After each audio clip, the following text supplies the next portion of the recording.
rank the house in terms of top to bottom, best pool wrestlers? In our house? Yes. He's beaten me one time probably out of 30, so I'm above him. And then I would go Felipe. So you won, Felipe too. Felipe's just weird. He has leverage. You know, he's a long kid. It seems like there's no weight classes. There's really no rules in pool wrestling. Oh, no, we got Felipe, Chris, Franks, Lucas, and then Brett, Dio. You put Dio last. Yeah, I think. Okay, so his were you. It might be. His were I don't Felipe, know. I think himself, then Dio, and then Lucas last. So Lucas kind of just watched. I don't think Lucas. Yeah, Lucas hasn't really gotten in the pool and in the stands. participated in the pool wrestling. So I don't know, but.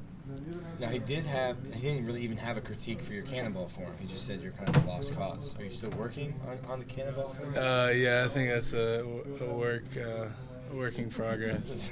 You're not giving up on the cannonball? No, I'm not giving up on it. I'm a big belly flop guy, though. Okay. Definitely the leader of the house. And, Have we gotten a video of that yet? No. It was on Snapchat the other day, but you guys probably didn't see it. Okay, we have to stay tuned. We need it on Twitter.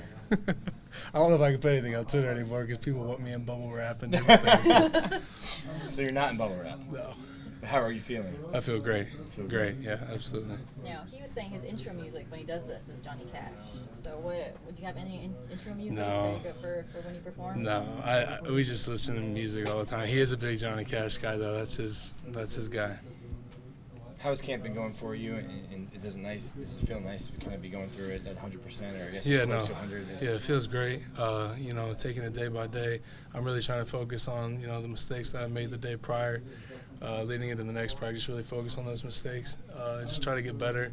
Listen to Coach Hev, what he's telling me, and just try to improve every day. That's where I'm at right now.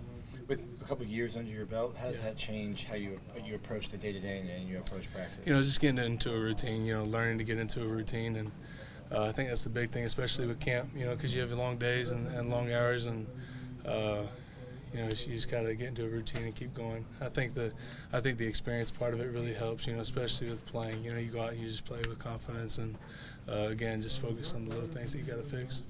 How much are you trying to step up and become a leader as one of only two guys with starting experience? Definitely trying to be as much the leader as I can, especially for the younger guys. Guys who just got here from high school and everything's brand new to them, and I remember exactly what that's like. So just trying to really talk to them, outside of football, and ask them, if they need anything for them to come and talk to me, especially with the playbook, or, if they're not used to how camp is. It's just a whole different thing to go through. It's completely different from high school. So really just trying to be there for the younger guys. Are any of the younger guys standing out so far? I think they're all moving. All right, Chris. I think they're all moving along right now pretty well. It's just like I said, high school and college, the speed of the game is completely different, and they got to learn a playbook. And for me, talking to them, it's just trying to get better every day.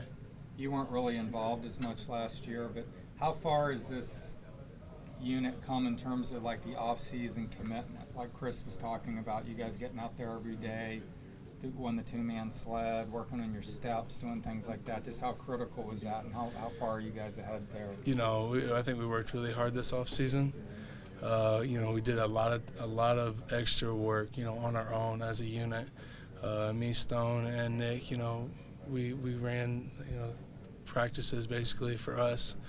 To go through fundamentals and things like that so that we can get ahead of the game and really start to form as one unit up front and get comfortable with working with each other, and I think we are. And I think that really helped us, in the offseason. How much of an emphasis was that? Because Dan talked about it either at the end of last spring or in Destin at the spring meetings. He was talking about how critical it would be for the offensive line to just get together and work on just those steps and that stuff. It's important. You got to be one up front.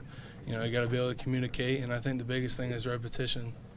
So they're really in the off season to do extra work and get those extra reps in. I think that's really going to help us leading into the season. Did you guys do this as much? Is this the most you guys have done it since you've been here? I would say as a whole unit.